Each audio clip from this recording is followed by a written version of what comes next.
This is Sue Doyle with OT Lifestyle Solutions again. And I thought today that we would talk a little bit about some of the different roles in occupational therapy. So today was the last day for my student, Becca Jahala, who was an occupational therapy assistant student, and she has been with me for 8 weeks. And just to let you know, she was amazing. And I'm going to miss her a real lot. But I thought we'd talk a little bit about occupational therapists and their training and occupational therapy assistants and their training. So, an occupational therapist nowadays needs to have a minimum of a master's degree. And as they complete the 2 years of coursework, they then need to do 2 or 3 internships or field work, level 2 field works that are at least 12 weeks in duration.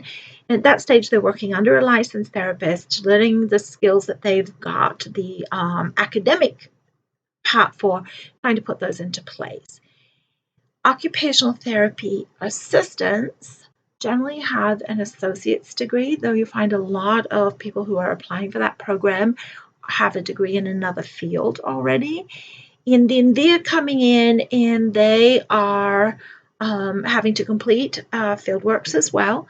Their field works are 8 weeks in duration, and then they go on. And all of the therapists, occupational therapy assistants, students are occupational therapists themselves. When they've completed their academic work and then their field work, they need to take a national board exam from the National Board for the Certification in Occupational Therapy.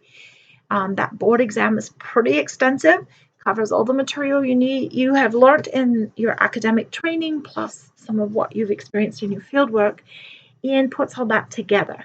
Once you get that exam passed, then you apply for a state license to work in.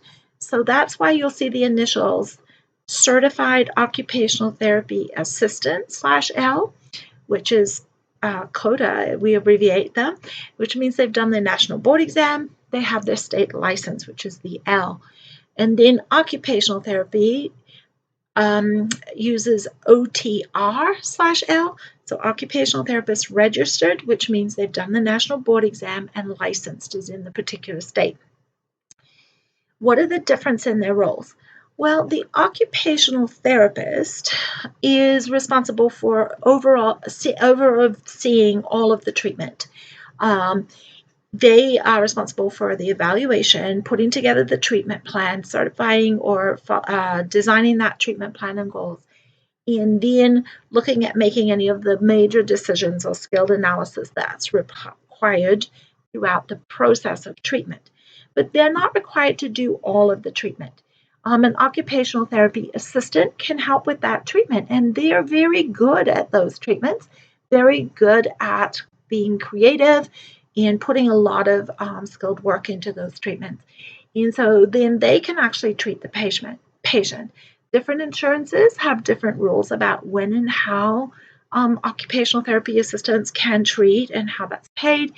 Also, different states have different requirements for the level of supervision that's required from the occupational therapist for the occupational therapy assistant to be able to work safely within that state.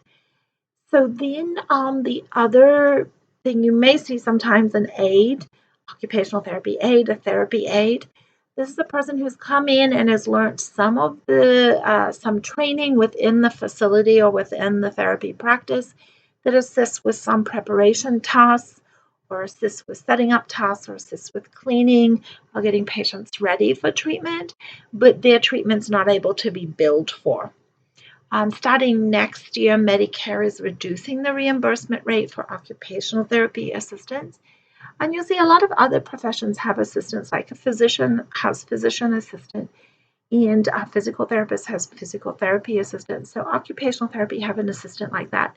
But it was great having an occupational therapy assistant working with me. It's been a long time since I've had an occupational therapy assistant that's worked with me, but it's amazing to have someone there that's able to do that. So, Becca, just to let you know, you'll be missed. And for all of those who wanted to know, when you look at occupational therapy, your services may be provided and overseen by, well, will be overseen and provided by an occupational therapist, but you may get an occupational therapy assistant that will help in your care.